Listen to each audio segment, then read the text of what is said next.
Hi there, welcome to my channel. In this lesson, we are going to practice reading values from a number input and a checkbox.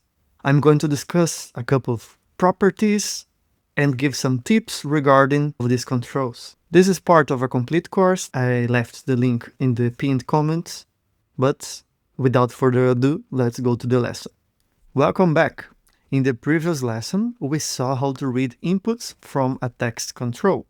Basically, we inserted the text control and we are showing the value in a label. Now that you already understand a little bit more about inputs and its properties, we are going to look to other common controls that I use a lot across my apps. As I mentioned, we have a lot of controls. We cannot look at all of them, otherwise we would spend a lot of time doing this, but I'm going to cover the main important ones that to me are the number input, checkboxes, radio buttons, drop-downs or combo boxes, toggle, a date picker, and the tabs component. So let's get started from the easier to the most difficult one. And first of all, I'm going to insert a number input.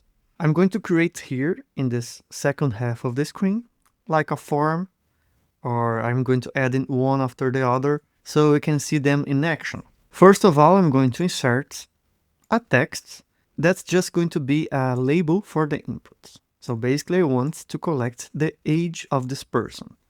So let's say in the text property of this text, I'm going to say age.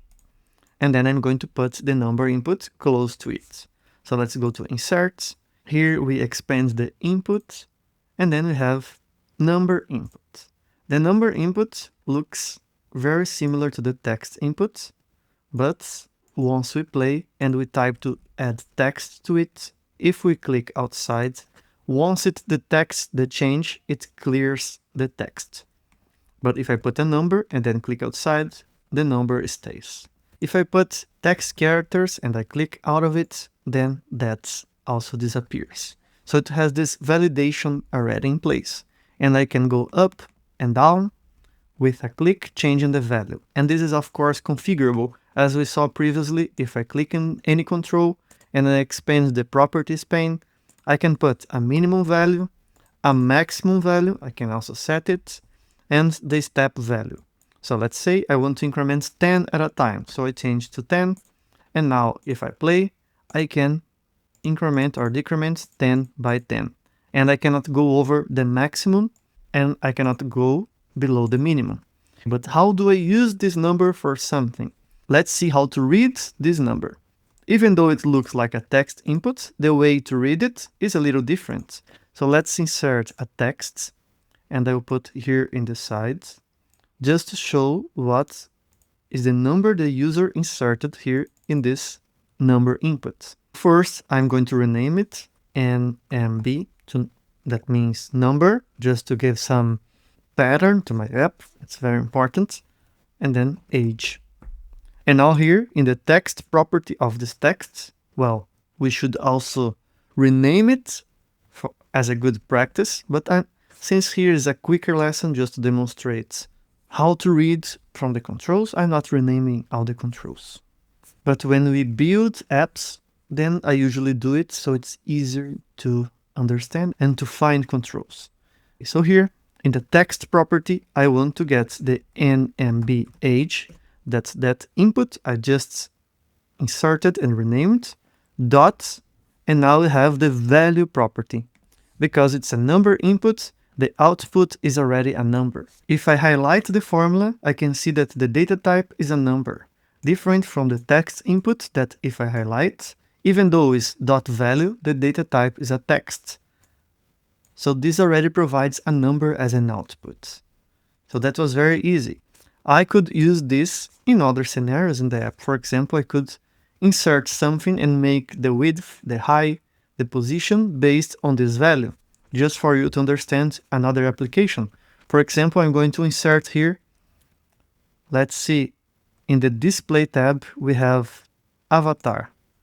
That's the image of my user. It gets already the image from my Office profile. And I could attach the width and height to the value I put here in the number inputs. For example, I'm going to copy this number nmbh.value, and I'm going to go to this avatar, and in the size properties, in the width, I'm going to put it here, this value that comes from the input, and also the height, I'm going to put the same formula. That's the output of the number input. Now if I play, and let's say increment by 10, I see the height and the width increasing on my avatar.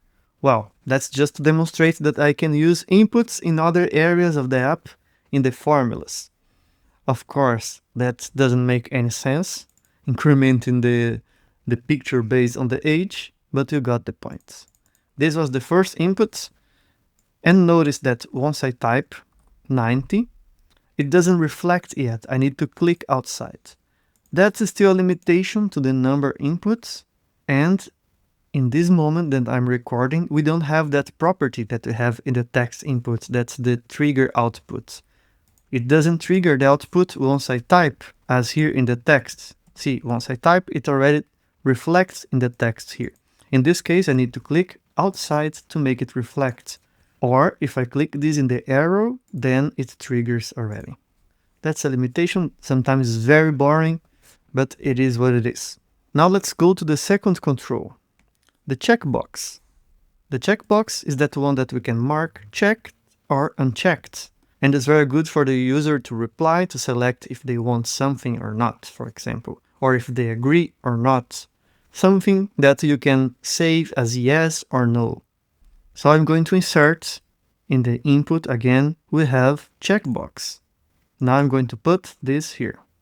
In the checkbox, we have a label and the input, and it's all configured here. So the label is the text that shows in here. Let's say I want to confirm I have this age. So I'm going to say here, I confirm I have this age. And now, if this was, for example, a form to submit, then if I click here, I could submit. Let's say we had a button that allows us to send this information. And if I don't click, the button will be disabled. Well, we can even implement that just to understand how the inputs interact with the other controls. That's a good example. So I'm going to insert a button. Here in the end, simulating that's a button that submits the data. Let's go to insert, button, and you do this exercise along with me so you understand all the concepts. And here in the text, let's say submit. This is a checkbox. I will rename it to C checkbox, CHK, age confirmation. And now I want to get the value that's selected in here. Well, I will show in a text before, just for you to understand. So I'm going to insert a text and put on its side. And then here I want to show in the text property the CHK age confirmation dot, and then the property that we need to select here, guess what, is checked. Even if I didn't know that it was dot checked, I would put a dot and then see what are the options that make more sense. In this case, it's checked, so dot checked. And then if I play, we can see that now it's false. If I check, it's true. Uncheck, false, check, true. Very easy. And this button should be disabled if this is not true. I'll leave it as a homework, and I'll show how to do this in the next lesson before we continue with the other controls. I suggest you to try with the information you have, with the knowledge you have. Let's see if you can do it. Let's see if you can figure out. If not, I know we're just in the beginning of the course. Don't lose a lot of time with that. Don't go crazy. And you'll see the answer in the next video. So see you in there. Thanks for watching. If you want access to the whole course without interruptions, without distractions, in the correct order with all the material and other lessons, check the pinned comment below and I have a link in there for you. Now I'm going to leave you with the next lesson or a recommended one. See you in there. Bye bye.